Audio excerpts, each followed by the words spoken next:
I've been discussing with some devotees about compiling a book about the transcendental qualities of Srila Prabhupada.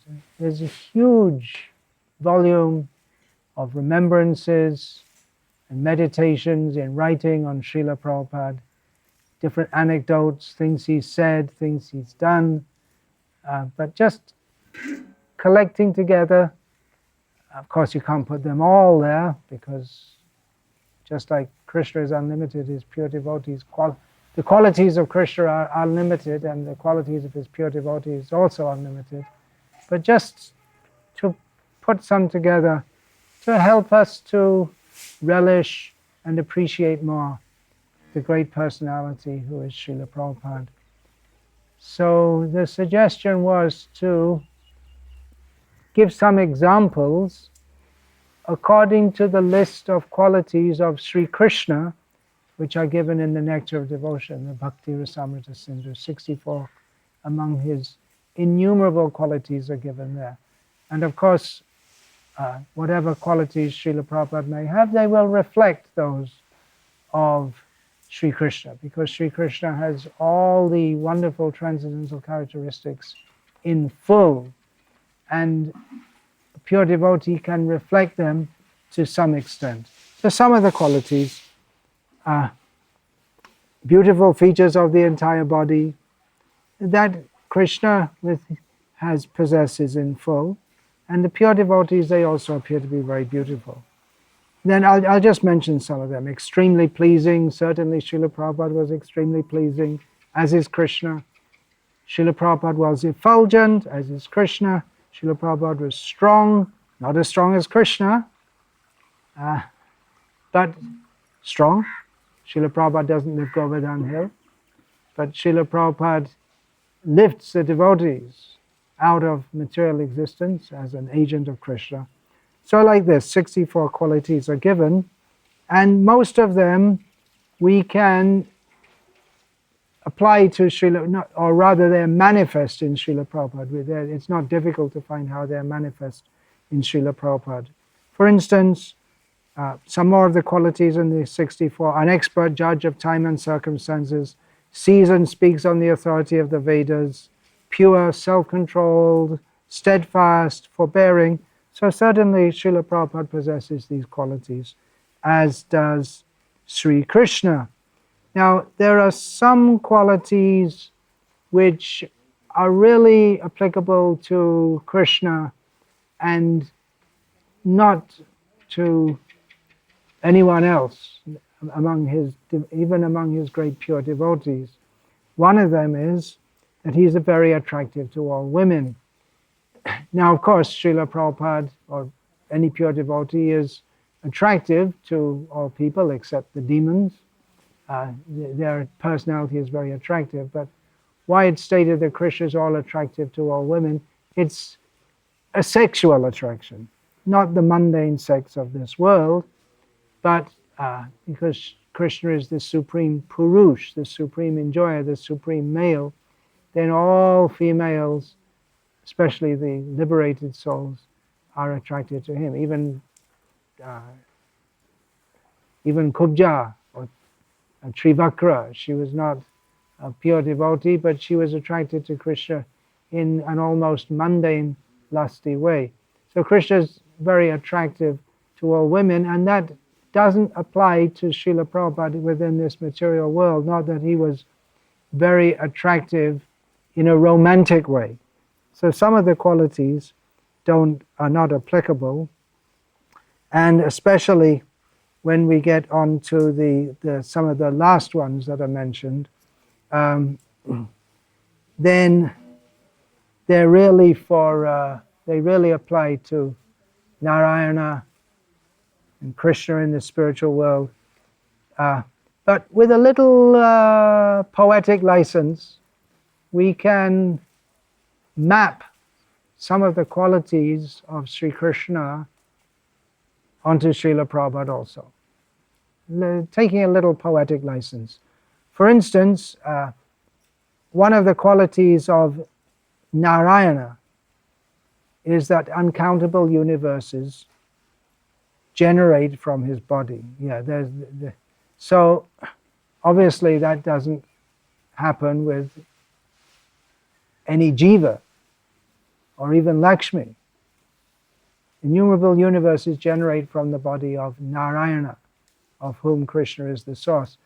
But with a little dramatic license, we can say that, well, at least one universe generated from Srila Prabhupada, and that's ISKCON. It's like a little universe in itself. It's a world within a world. The devotees of Krishna within ISKCON especially, they're all centered around Srila Prabhupada, and it's not like anything else of this world. So in a very poetic way, we can say that one universe has generated from Srila Prabhupada. Some time ago I saw there was someone had made a list of various Hindu organizations and their websites, and then included ISKCON in that, and made the comment that ISKCON's like a whole universe of itself. It has there are so many websites connected with ISKCON and ISKCON members. It's like a whole universe in itself, far more than any other group. Not that we particularly want to be counted as Hindus.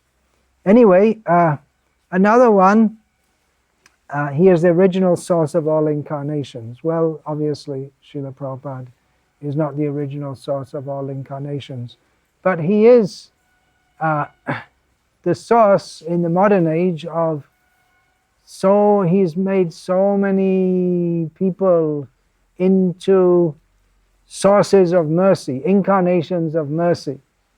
Again, it's a poetic license, who are going town to town, village to village, giving the holy names. So with a little poetic license, we can say that this quality is also seen in Srila Prabhupada. He's the giver of salvation to the enemies that he kills. Well, of course, that's a quality of Narayana, not even Shiva or Durga, or but especially Narayana. And in this age, demon killing is not by physically killing them, but by killing their demoniac mentality. So in this way, oh, there's a little jiva there. I don't want to kill him. I won't get liberation if I do. In this way, Srila Prabhupada, he would also kill the demoniac mentality of those he preached to, and in this way gave them liberation, more than liberation, by giving them the chance to go back home, back to Godhead. Srila Prabhupada, he was often very strong with people. Sometimes they got angry with him in their foolishness. But they were always benefited. Even those who Srila Prabhupada, he spoke with in such a strong way that they became angry or they went away. There are cases of, well, at least one I can think of, that there was one well-to-do hippie type. He was doing some business or something. Randy was his name. This was in Los Angeles in the early 1970s, and he was pretty puffed up by his own admission, and Srila Prabhupada, first time he saw him, cut him down like anything, and just it was very heavy with him, and he was driving home in an angry mood, and then he just thought that actually what he said is he's right. And he came the next day with a check for $1,000, which was a lot of money in those days, and he surrendered at the lotus feet of Srila Prabhupada and was initiated as Mahabuddhidas, who's been active in Krishna consciousness ever since. So he killed, that's an example, if he killed the demoniac, non-devotional propensity and gave him liberation. Then, what else? He is the attractor of liberated souls, yeah? Srila Prabhupada also attracts liberated souls.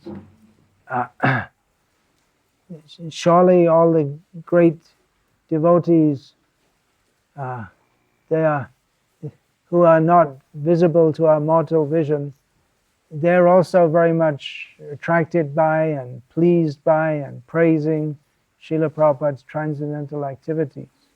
So by Srila Prabhupada's transcendental activities of manifesting Krishna consciousness within the world and spreading it to others, he is attractive even to liberated souls. Then there are some qualities which are not even manifested in Narayana. Krishna is the performer of wonderful varieties of pastimes. Yeah, so that's true of Srila Prabhupada for sure. He is surrounded by devotees endowed with wonderful love of God. Yeah, we can take a poetic license. Now here's one for Krishna that is not even for Narayana or Narasimha or Varaha or Rama. He can attract all living entities all over the universes by playing on his flute. Well, there are rascals, as we learn from Srila Prabhupada, who imitate Krishna by performing Gopi Leela, and maybe some of them will play on a flute. Srila Prabhupada taught us not to imitate Sri Krishna. So even though the qualities of Krishna may be manifested in Srila Prabhupada, it's by reflection that those qualities are manifested in him, not by imitation. So Srila Prabhupada didn't play a flute, so that one's not applicable to him. So that's just some idea of how some qualities which they're really exclusive to Krishna, with a little sympathetic, taking a dramatic license, we can see them in Srila Prabhupada also. Now,